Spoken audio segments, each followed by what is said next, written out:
On Monday, the Mahoning County Dog Warden swore in 4 new deputies, marking Mahoning Valley history as the most deputies the department has ever had. And the Chief Dog Warden, Diane Fry, is with me right here at 5 right now to talk about how this is really going to help. Thank you for taking the time to be here. Well, thank you for having us. Yes, so a lot of new faces in the department, but this is what you need. Talk about the rise of abuse, neglect cases in the valley recently, and how more deputies, more hands and feet on the ground is going to be able to help you.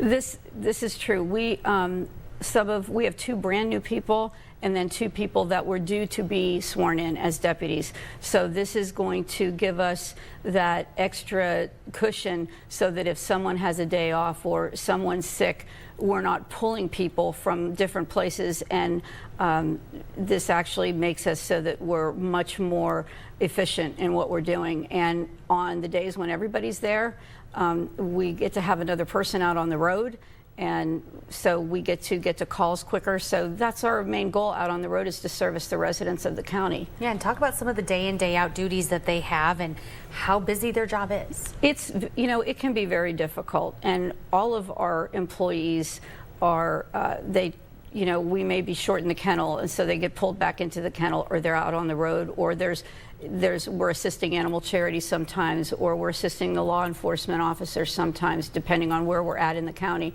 So all of that adds to the day, and you never know.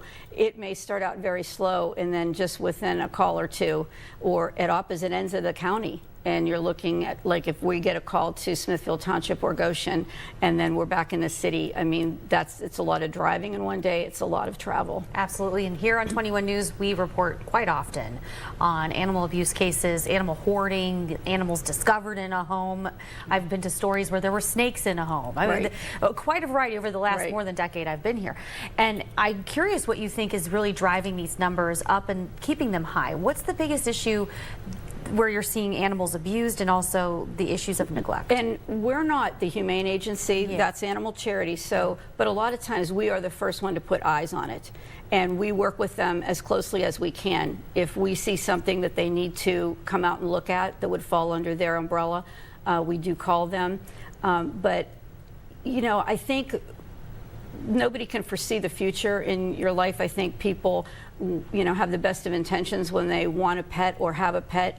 I think a lot of people don't realize the cost of having an animal, and so that makes it difficult. But it's, we've always said and sometimes not popular, it is a cost. There's a cost to having these animals. It's expensive to feed them, especially the bigger the dog, the bigger the cost, the more medications are going to cost, because those medications are usually dosed by weight.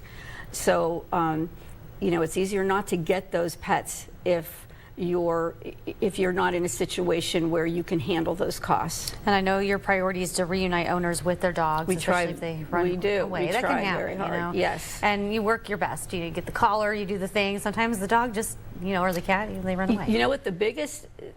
Make sure you have identification, your license. That is your proof of ownership of that animal, that registration.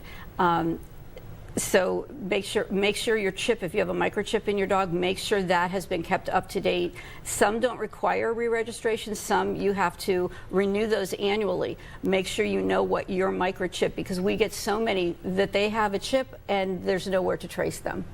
We can call the chip company, but a lot of times they're categorized are dead chips. They don't go anywhere, or the phone numbers aren't up to date. And so, we have those tools. That's the biggest focus. If you have lost your pet, we want to get that pet back to you. And the law says you've got to license that animal.